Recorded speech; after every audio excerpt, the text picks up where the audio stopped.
आज हम एजिंग की प्रोसेस को कुछ एग्जांपल्स के थ्रू समझेंगे। तो एजिंग क्यों होती है और कौन से ऐसे फैक्टर्स होते हैं जो कि एजिंग को ट्रिगर करते हैं।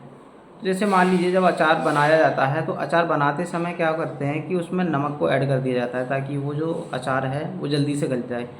सेम क्या करते हैं कि जब कोई भी जानवर मर जाता है तो उसकी बॉडी पे नमक को छिड़क दिया जाता है। अब वो जो नमक छिड़कते हैं तो वो नमक क्या करता है कि बॉडी के जो टिश्यू होते हैं उसको जल्दी से वो डिकम्पोज कर देता है।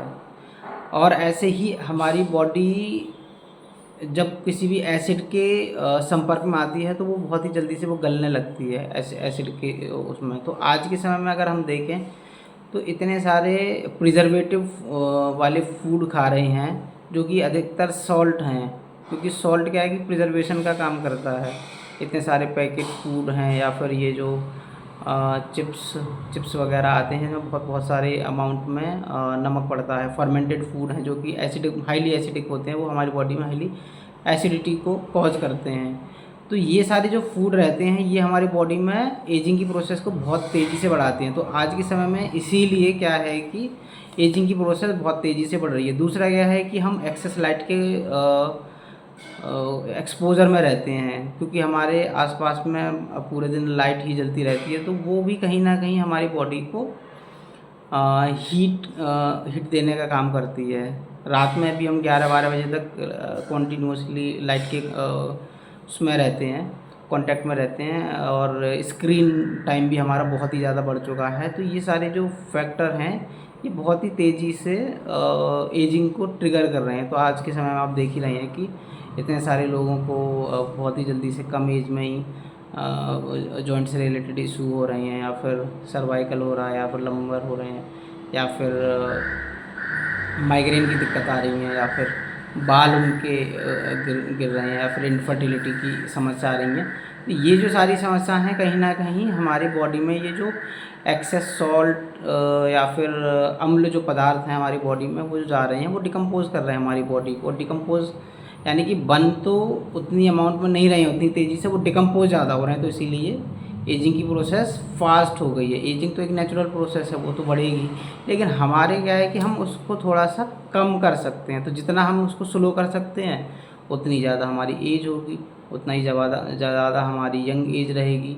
तो अब हम क्या कर सकते हैं, आयुर्वेद में एक तो दिनचर्या हो गया कि हम अपना दिनचर्या सुधार लें। पैकेट फूड आइटम हैं या फिर जो फर्मेंटेड फूड बहुत ज़्यादा चलते हैं उनको हम बंद कर दें। दूसरा क्या है कि आयुर्वेद में एक कॉन्सेप्ट है रसायन का। रसायन क्या है कि हमारी बॉडी में वो एंटी एजिंग का काम करते हैं, यानी कि वो एजिंग को रोक के वो एंटीऑक्सीडेंट होते हैं। रसायन मतलब होता है कि फुल ऑफ एंटीऑक्सीडेंट।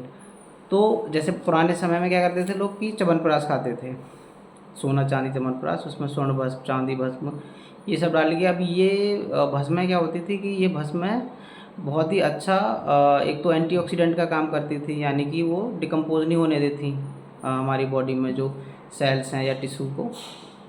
और दूसरा क्या है कि वहाँ पे न्यूट्रिशन पहुँचाती थी, तो जहाँ पे भी जो भी प्रॉब्लम होती थी वहाँ पे वो हील कर देती थी, तो वो एजिंग प्रोसेस नहीं होती थी। अब आज के समय में क्या है कि हमने वो फूड तो बंद कर दिया रसायन वाले सारे, हमने क्या है कि पैकेट फूड आइटम कर दिए, तो इसीलिए हमारी एजिंग ज़्यादा बढ़ रही है। तो एजिंग के लिए आपको कुछ रसायन द्रव्य भी खाने पड़ेंगे, और जो भी आपके टॉक्सिन है बॉडी में जो कि कॉन्टीन्यूसली बन रहे हैं, यानी कि वो निकल तो नहीं पा रहे लेकिन बन ज़्यादा रहे हैं, या फिर जो बने हुए हैं वो निकल नहीं पा रहे, तो उसकी वजह से क्या है कि उसकी वजह से भी एजिंग की प्रोसेस तेज़ हो जाती है।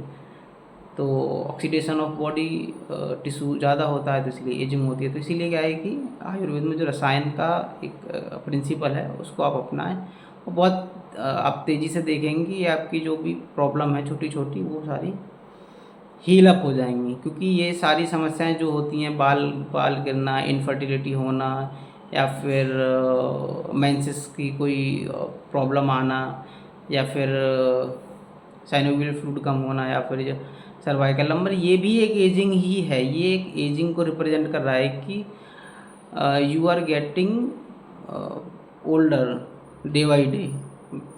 तो उस एजिंग की प्रोसेस को रोकने के लिए रसायन का कॉन्सेप्ट है वो बड़ा अच्छा है, और वो आपको एजिंग काफ़ी कम कर देगा। तो इसीलिए आयुर्वेद को चुनिए और रसायन के बारे में और भी थोड़ा सा जानिए, पढ़िए रिसर्च आर्टिकल, तो आपको पता लगेगा कि कैसे ये काम करता है। Thank you.